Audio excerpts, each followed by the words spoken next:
지난 이야기 사사기 룻기, 지난 시간에 사사기 룻기에 대해서 함께 나누어 보았습니다.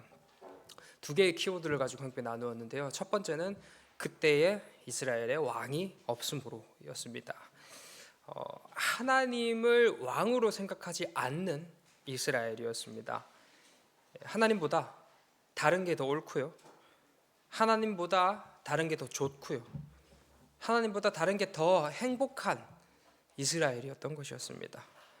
왜 그들은 하나님보다 그 다른 것을 좋아하는 인생을 살게 되었을까요? 하나님의 백성의 삶은 그들하고 달라요. 일단 가장 먼저는 다른데, 그냥 다른 게 아니라 다른데 뭔가 약해 보이기도 하고요, 다른데 뭔가 불편해요. 내가 하나님 나라 백성으로 살려고 한다면 그 불편함을 어느 정도 이 세상 속에서는 감수해야 돼요. 그 삶을 살아내는 게 힘들다 이거예요.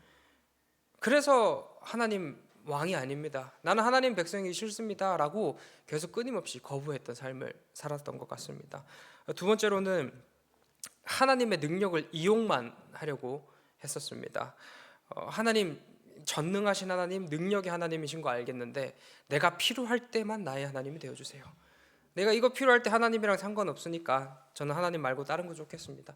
하나님 제가 부를 때, 제가 꼭 필요할 때만 나에게 와서 역사해 주세요 라는 마음으로 살았기 때문에 하나님의 주권, 하나님의 왕되심을 인정하지 않았던 것입니다. 두 번째는 그럼에도 불구하고죠. 그럼에도 불구하고, 그런 괘씸한 이스라엘임에도 불구하고 그들을 지키시는 하나님이셨습니다. 죄인을 향하여 뭘 하시냐면 설득을 하시는 거예요. 그 죄인에게 내려오셔서 얘들아 제발 죄짓지 마. 제가 이런 하나님 이렇게 표현하시진 않으셨겠지만 그 마음을 담는다면 내가 이것도 해줄 테니까, 이렇게 또 만들어줄 테니까 제발 죄 한번 안 지어보자, 한번 우리 해보자, 할 수 있잖아, 해보자, 이렇게 격려하시기도 하시고 그렇게 설득하는 거예요. 하나님께서 우리에게 좋은 것도 주셨다가 또 채찍도 주셨다가 이렇게 그 이스라엘 백성들에게 다가오셔서 가장 가까운 곳에서 이렇게 계속 그들을 설득해 주신다는 거예요. 근데 하나님께서 사실 그러실 이유가 없잖아요. 이 신이신께서, 창조주께서 굳이 자신의 피조물들이 잘못된 길을 가고 있으면 심판하고 바로 끝내버리셔도 될 건데, 너무나도 이 백성들을 사랑하시는 하나님이셨기 때문에 그렇게 설득까지 하셔서 그럼에도 불구하고 그들을 지키시고 보호하셨던 하나님이 그려지고 있습니다. 그렇기 때문에 다시 우리 현실로 돌아와서 이 순종이라는 값이, 그 순종의 결과들이 때로는 저희가 보기에 화려하지 않을 수도 있겠습니다. 어쩌면 우리가 순종하는 그것으로 인하여 저희가 힘든 일을 겪을 수도 있겠습니다. 그럼에도 불구하고 하나님을 왕으로 섬기는 인생이 진리를 살아가는 귀하고 복된 인생이라는 것을 이 사사기 룻기를 통해서 함께 나누어 보았습니다. 네, 오늘 사무엘서의 내용에도 첫 번째 그때의 이스라엘의 왕이 없음으로가 등장을 하는데요. 이 사사기와 바로 연결되어 있는 이 시대적 배경과 함께 가기 때문에 같은 또 문장을 사용했습니다. 여전히 하나님을 왕으로 인정하지 않는 이스라엘이었습니다. 이제 더 나아가죠. 그냥 왕으로 인정하지 않는 것을 넘어서 하나님 왕 주세요, 하나님에게 왕을 요구하는 이스라엘 백성들입니다. 눈을 돌려서 다른 나라 보니까 잘 사는 것 같아요. 너무 잘 먹고 잘 살아가는 것 같아요. 근데 그들에게 있고 우리에게 없는 건 무엇일까? 바로 왕이구나. 저들에게는 왕이 있고 우리에게는 왕이 없으니까 우리가 이렇게 살아가는구나. 사실 그들이 침략당하고 그렇게 약해지는 것 무엇 때문이었나요? 불순종 때문이었습니다. 본인들이 순종만 잘했으면 무기가 없는 중에도 승리를 주신 하나님이셨습니다. 여리고성 무기로 정념했나요? 아니죠. 하나님 말씀대로 했을 때 여리고성이 무너진 거예요. 무기가 없어도 이길 수 있어요. 이미 그들에겐 힘이, 하나님이라는 능력에 주님께서 계신데 계속 자기들 것만 보는 거예요. 우리가 이렇게 약하고 우리 이렇게 무기도 없고 이렇게 갖추지 못하고 살아가는 이유는 왕이 없기 때문이야. 저들에겐 왕이 있고 우리에겐 왕이 없기 때문에 그래 라고 얘기하는 거예요. 저희 식으로 바꿔 얘기하면 죄악된 세상의 흐름을 쫓아 살아가는 이스라엘이라는 거죠. 그게 더, 그 방법이 더 좋아 보이고, 그리스도인으로 구별된 하나님을 의지하는 삶을 살자니 더 약해 보이고 더 어려워 보이고 더 느려 보이니까 저 빨라 보이고 저 행복해 보이고 더 강해 보이는 그것을 쫓아 살아가겠다라는 거죠. 동시에 엘리의 등장, 이 제사장도 제 역할을 하지 못하는 최악의 모습이 이 사무엘 초반부에 나타납니다. 이것을 좀 다르게 표현하면 사사기 배경의 정점이라고 표현될 수 있는데요. 하나님에게 이러는 거예요. 하나님, 당신은 저희들의 왕이 아닙니다를 선포하는 이 발언이 뭐냐면은 하나님 왕 주세요예요. 왕에게 왕을 주세요라고 요구를 한다라는 거죠. 그러면 거기에 내포되어 있는 의미가 뭐냐면 당신은 나의 왕이 아닙니다. 그러니 우리의 왕을 세워주세요라는, 어쩌면 하나님 등에 정말 날카로운 칼을 꽂는 듯한 표현들을 하는 거예요. 조금 다르게 표현하면은 하나님, 죄 짓고 싶습니다. 죄 짓게 해주세요. 하나님, 저 불순종 너무 하고 싶습니다. 불순종하게 해주세요라고 하나님께 요구하는 거예요. 말도 안 되는 이야기가 사무엘 서신 초반부에 나오는 이야기였습니다. 그런데 계속 반복적으로 등장하는 하나님, 그럼에도 불구하고 그런 이스라엘을 포기하지 않으세요. 그래, 한번 너네 하고 싶은 대로 해봐라. 어떻게 되는지 너네가 직접 경험해봐라 해서 인간 왕 사울을 주십니다. 그릇된 마음으로 세워진 왕입니다. 하나님의 뜻에 따라서 합당하게 세워진 왕이 아니라 인간의 불순종적인 요구로 말미암아 세워진 사울 왕입니다. 인간의 욕심에 따라서, 그 불순종된 동기에 따라서 사울이라는 왕이 세워졌는데요. 그 동기와 완전히 일치하는 행보를 보이죠. 초반에는 잘 나가는 듯한 모습을 보이나 끝내는 폭정을 일삼는 악한 왕으로 전락하게 됩니다. 자기 마음대로, 자기 욕심에 따라 마음껏 제사를 드리고 자기 마음대로 행동하는 거예요. 하나님 안중이 없습니다. 하나님 뜻 중요하지 않아요. 자기가 더 영화로워지는 것을 원하는 사울이었습니다. 자기 백성들의 삶 돌아보지 않습니다. 폭군으로 자리 잡게 됩니다. 원하는 것을 얻었죠. 왕 주세요. 그래, 여기 왕 있다. 원하는 것을 얻었지만 그 방법이 어땠습니까? 불순종이라는 방법이었기 때문에 도리어 그것에 의해 고통을 당하게 된 이스라엘 백성들이었습니다. 이와 대조되는 두 번째 왕이 등장합니다. 하나님께서 세우신 왕이 등장하죠. 이 왕은 자기 의에 따라 살아가는 왕이 아니라 믿음으로 살아가는 왕입니다. 그리고 자신의 때, 자신의 방법을 쫓는 왕이 아니라 하나님의 때, 하나님의 방법을 기다리는 왕입니다. 하나님을 의지하는 왕이 등장해요. 한편 이 왕도 인간이기 때문에 연약하죠. 실패합니다. 밧세바 사건처럼 그 실패를 경험하지만 그럼에도 불구하고 그가 보인 이 많은 모습들은 참 모범이 될 만한 왕의 모습을 보입니다. 이 모습이 바로 하나님께서 세우신 왕의 모습이에요. 우리의 불순종에 따라, 이 불순종의 동기에 따라 이렇게 세워진 사울 왕과는 달리 하나님의 방법대로, 하나님의 뜻대로 세워진 왕의 모습은 이토록 은혜 안에서, 이 믿음 안에서 잘 커가고 잘 자라가는 왕의 모습을 그려냈다는 거예요. 이게 이 사사기 전체적인 흐르는 두 왕을 비교하면서 우리들의 삶을 함께 바라볼 수 있는 포인트인 것 같은데요. 첫 번째 왕을 놓고 보면은 불순종이죠. 그 결과 어떻습니까? 우리 삶에 오히려 더 악함으로 돌아오는 그 결론을 맞이하게 됩니다. 두 번째 왕, 때로는 연약해요. 때로는 넘어져요. 때로는 쓰러져요. 하지만 무엇으로 딛고 일어나나요? 믿음으로 딛고 일어난다는 거예요. 순종으로 딛고 일어나는 모습을 그려내고 있다라는 것이죠. 이 측면에서 놓고 본다면 이 왕의 모습이 결국엔 누구의 모습이어야 하냐면 우리와 같은 모습이어야 합니다. 우리가 믿음으로 살아가는 사람이어야 되고, 우리가 하나님의 때를 기다리는 사람이어야 하고, 우리가 하나님의 방법으로 살아가야 하는 사람이어야 하며, 우리가 하나님을 의지하는 사람이어야 한다라는 것이죠. 다윗처럼 말입니다. 그 역시 연약한 모습을 보였죠. 우리도 연약한 모습을 분명 보일 거예요. 그러나 거기서 넘어져서 그렇게 다시 그 과거로 돌아가는 인생이 아니라 잘못을 인정하고 다시 하나님께로 나아가는 거죠. 그렇게 점점 더 하나님을 향하여 나아가는 이 왕이 이 세상을 살아가는 왕 같은 제사장 된 우리들의 인생이지 않을까 함께 생각해 보셨으면 좋겠습니다. 다음 정보인데요. 사무엘이 썼다라고 전통적으로 이렇게 보고 있지만 여러 의견이 있어요. 근데 저희는 그냥 사무엘이 썼구나 정도로 함께 이해하시면 될 것 같습니다. 기록 시기는 기원전 1110년부터 970년 다윗의 말년 정도까지로 측정하고 있고요. 이 장르로는 역사적 사실도 기록되어 있고 노래들도 기록되어 있고 여러 가지 복합적인 문학 작품으로 저희가 분류될 수 있을 것 같습니다. 세 번째, 복음하고 연결성 부분을 함께 보실 텐데 인간이 세운 왕이 누구였죠? 사울 왕이었습니다.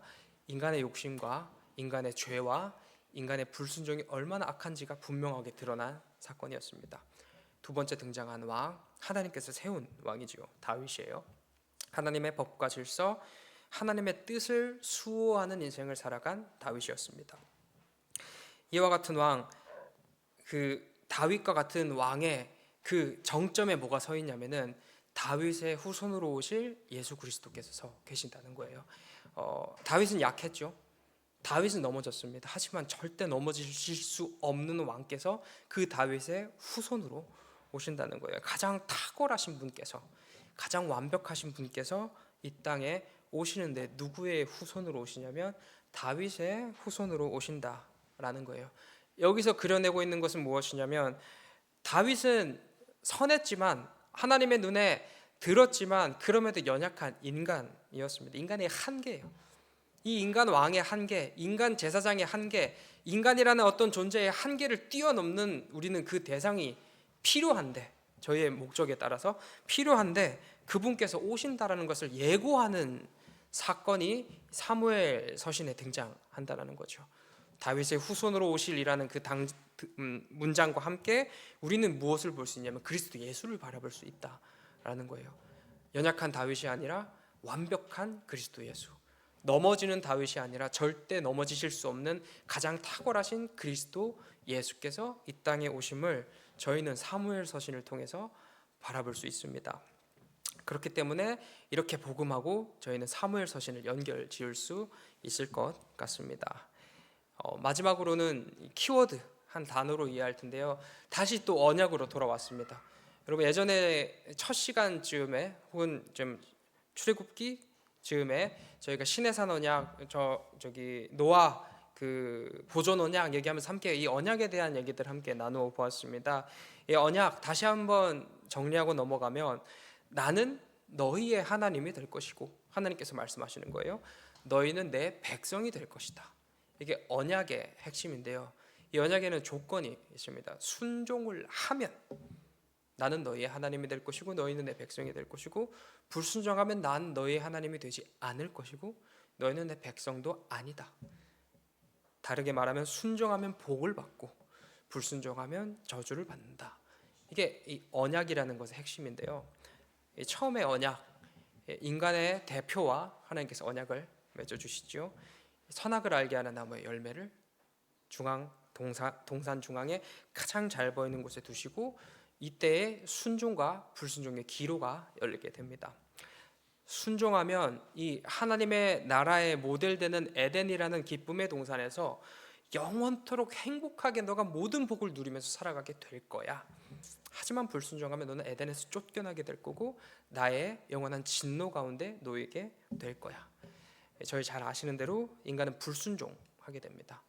그래서 이 언약은 파기가 됐고요. 처음에 언약은 파기가 되고 그 결과값으로 인간은 영원한 저주, 영원한 벌을 받게 되는 상태에 놓이게 되었습니다. 여기가 그 지금의 인간의 상태예요. 그때에 이제 죄로 인하여 하나님의 진노의 심판을 받게 된 인간의 상태는 깨끗한 상태가 아니라, 죄가 없어서 하나님과 대등하게 설 수 있는 그런 상태가 아니라 이미 저주에 놓여 있는 상태예요.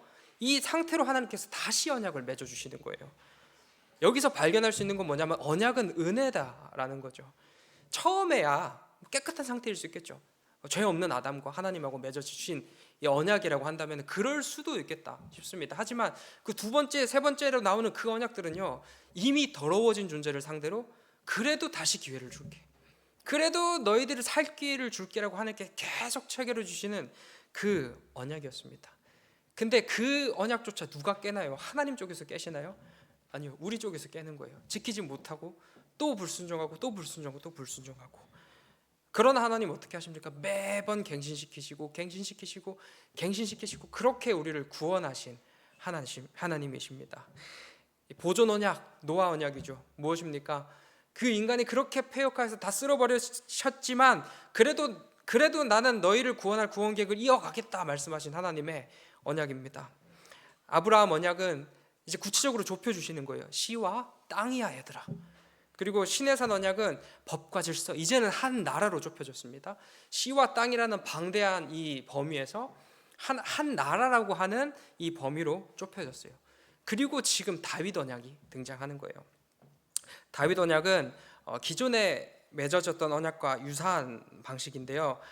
분명하게 드러나는 의미는 뭐냐면은 이제 다윗이 어떤 얘기를 하냐면은 내가 하나님을 위해서 집을 지어 드리겠습니다. 성전을 짓겠습니다라고 다윗이 하나님께 얘기하죠. 그러나 하나님께서 뭐라고 말씀하시면 아니 도리어 내가 너를 위한 집을 지어 주겠다. 내가 너를 위하여 집을 지어 주고 너의 나라를 부강하게 해 줄 것이며 내 몸에서 날 너의 너의 씨를 너 뒤에 세워서 그의 나라를 내가 견고하게 만들어 줄게라는 언약을 체결해 주시는데요. 나는 너의 아버지가 될 것이고 그는 내게 아들이 될 것이다. 집, 아버지라는 이런 핵심적인 단어들이 등장을 해요. 처음에 뭐였습니까? 씨와 땅, 어떻게 보면 한 민족 좀 커다란 개념이었던 언약이 다시 어디로 좁혀졌냐면 시내산에 이르러서 나라, 한 조그만한 나라라는 정도로 축소가 돼서 구체화됐습니다. 그 다음에 지금 집, 아버지 무엇이 생각나시나요? 한 가정이 생각나죠. 이 가정으로 그 범위를 점점 좁혀주시는 거예요. 이 그냥 크기가 좁혀지는 게 아니라 하나님께서 이 언약이 갱신되면서 점점 더 분명하고 구체적으로 저에게 알려주시는 거예요. 사실은 처음에 그걸로 끝내셔도 될 하나님이신데 못 알아들으니까 더 구체화시켜 주시고 못 알아들으니까 더 구체화시켜서 끝내는 어떻게 하시냐면 당신께 직접 오시기까지 하시잖아요. 이러니까 이게 은혜가 아닐 수 없다라는 거죠. 이 다윗 언약은 그 구체화된 그 길에 가장 정점에 서 있는 하나님의 언약이라고 생각이 됩니다. 이 다음이 이제는 거의 그리스도 예수로 연결되기 때문에 그렇습니다. 이 다윗 언약은 좁은 측면과 넓은 측면이 있습니다. 좁은 측면을 놓고 본다면은 이제 너의 아들이 내 집을 주어 줄 것이다. 그리고 너의 나라를 견고하게 해줄 것이다. 나는 그에게 아버지가 될 것이고 그는 내게 아들이 될 것이다 라는 이 성경의 맥락을 이렇게 좁은 의미로 본다면 다윗의 아들 누군가요? 솔로몬이죠. 솔로몬이 나의 집을 지어줄 것이다 했을 때 솔로몬이 성전을 짓는 이야기가 흘러가고요. 그가 순종하면 너의 아들의 솔로몬의 왕조를 부강하게 해줄 것이다 이어졌죠. 그 다음에 나는 솔로몬에게 아버지가 될 것이고 솔로몬은 내 아들이 될 것이다. 실질적으로 솔로몬은 하나님의 아들이 되는데 이 개념을 저희가 짧게 생각했을 때는 저희 부모와 자식 간의 관계를 한번 생각해 보시는 게 쉬울 것 같습니다. 자식이 잘못할 수 있죠. 근데 부모가 자식을 버릴 수 있나요? 내치고 혼내고 어떻게 정신 차리게끔 할 수 있지만 아주 버릴 수 없는 존재들이 부모라는 존재들인 거예요. 이전까지 역사 속에서 만약에 불편했을 시, 불순종했을 시에 이렇게 하나님께서 치셨다고 한다면 이제는 너의 왕조를 내가 견고하게 세운다고 약속을 했고 그의 아들을 버리지 않겠다. 이 말은 뭐냐면은 실질적으로 솔로몬이 불순종했잖아요. 근데 유다가 망하기 전까지 그의 그 혈통적인 왕조의 맥락이 끊기지 않았다라는 거예요.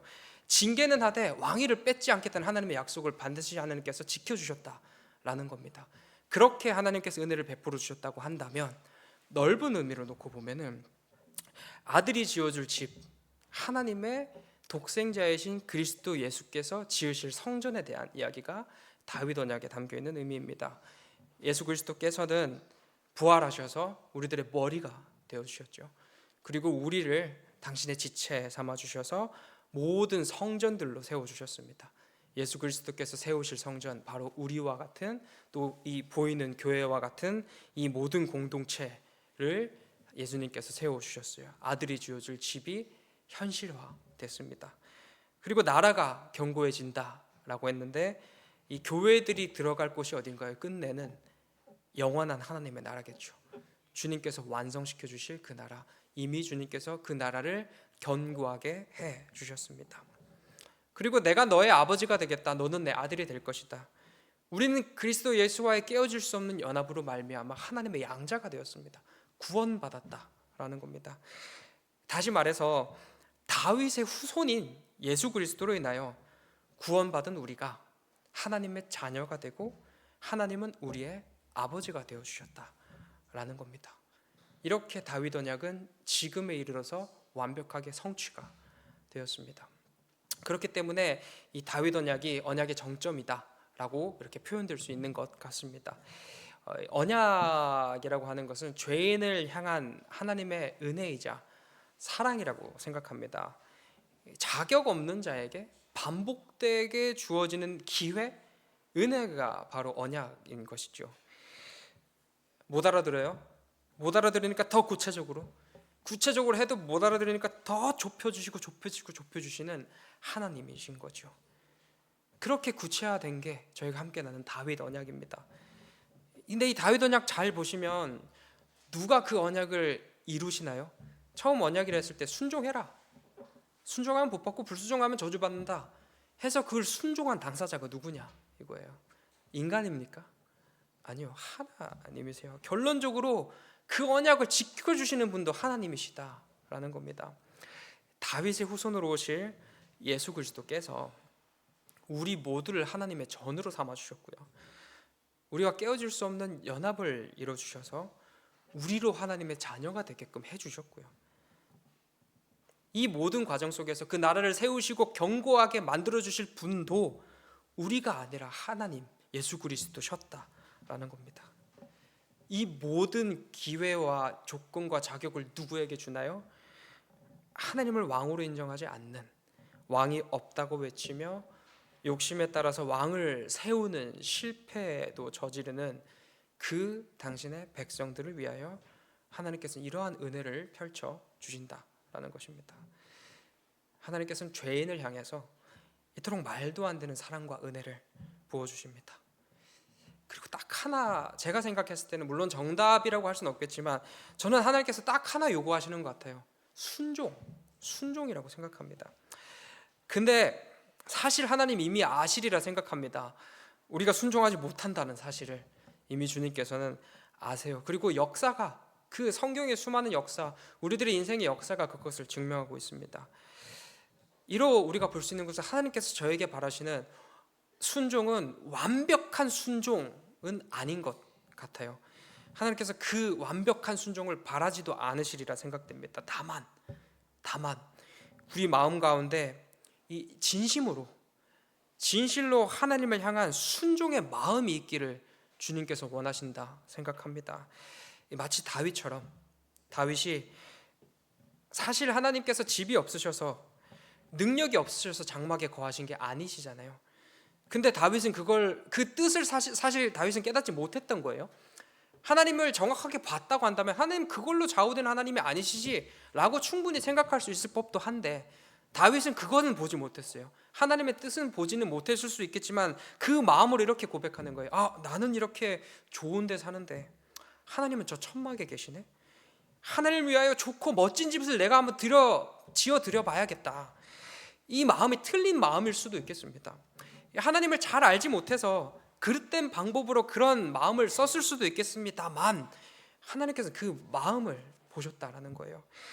하나님을 진짜 순수하게 사랑하는 그 마음, 내가 하나님을 위해 뭐라도 하나라도 더 하고 싶은 마음, 비록 그로 인해 드러나는 행동이 완벽하지는 못할 수도 있겠습니다. 실패와 넘어짐일 수도 있겠습니다만 그 마음 가운데 진실로 하나님을 사랑하는 그 순종을 하나님께서는 우리에게 바라지 않으실까라고 생각해 봅니다.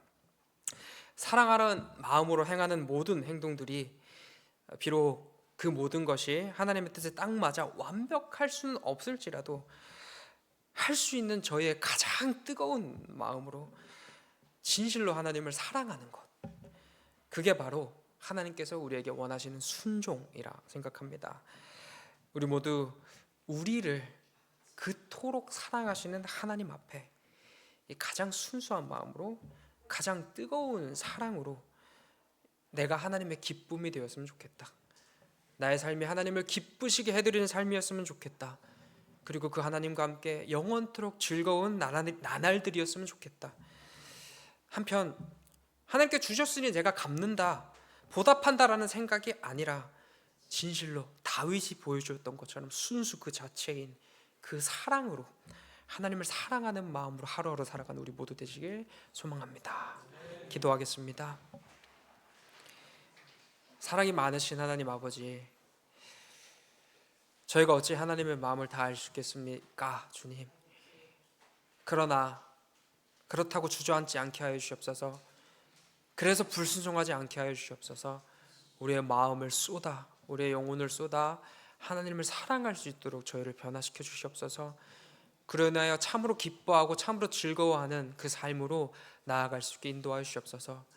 우리들의 마음은 이 죄악된 본성을 끊임없이 사오를 원하지만 하나님 우리에게 다윗이 되라 말씀하셨습니다. 그 모든 이 불편함 속에서, 이 어려움 속에서 우리를 살리실 분도 그리스도 예수 하나님이심을 믿습니다. 하나님 우리 삶 가운데 친히 다윗의 언약처럼 개입하여 주셔서 지금을 살아가는 우리들의 삶도 풍성하게 변화시켜 주시옵소서. 감사드리며 예수님 귀하신 이름으로 기도드립니다. 아멘. 너희